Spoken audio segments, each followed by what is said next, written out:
بسم اللہ الرحمن الرحیم۔ السلام علیکم۔ نیشنل اور انٹرنیشنل خبروں کے ساتھ وڈیرا۔ ان مختلف محاذوں پر ہمارا امتحان لے رہا ہے امریکی صدر کوٹ رہنماؤں سے گفتگو کا بنگلہ دیش وزیر کے بیرون ملک کروڑوں ڈالر کے اثاثے سامنے آ گئے۔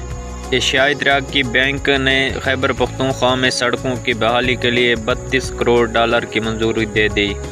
روس کا طویل فاصلے تک مار کرنے والا یوکرین کے 6 نیپچون میزائل تباہ کرنے کا دعویٰ۔ غزہ میں اسرائیلی فوج کا پناہ گزین اسکول پر حملہ، بچوں سمیت 22 فلسطینی شہید۔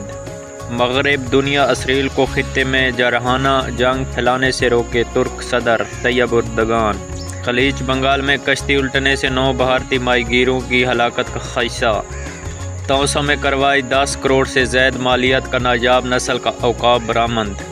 امریکہ ڈونلڈ ٹرمپ نے اپنی تصویر والے خالص چاندی کا سکہ جاری کر دیا۔ چین نوجوانوں میں بے روزگاری کی شرح 18.8% تک جا پہنچی۔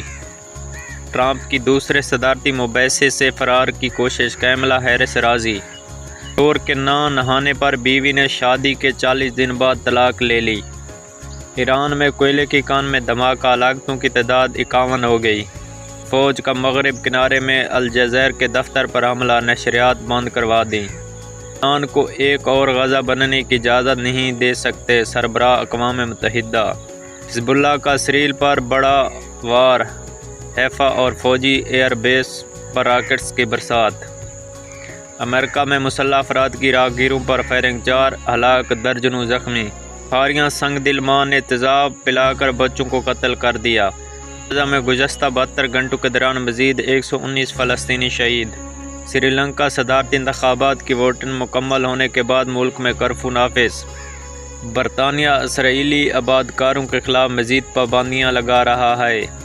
حزب اللہ نے اسرائیلی ٹیکنالوجی کمپنی پر حملہ کر دیا۔ تھرپاکر آسمانی بجلی گرنے سے 100 سے زیادہ افراد ہلاک ہو چکے ہیں۔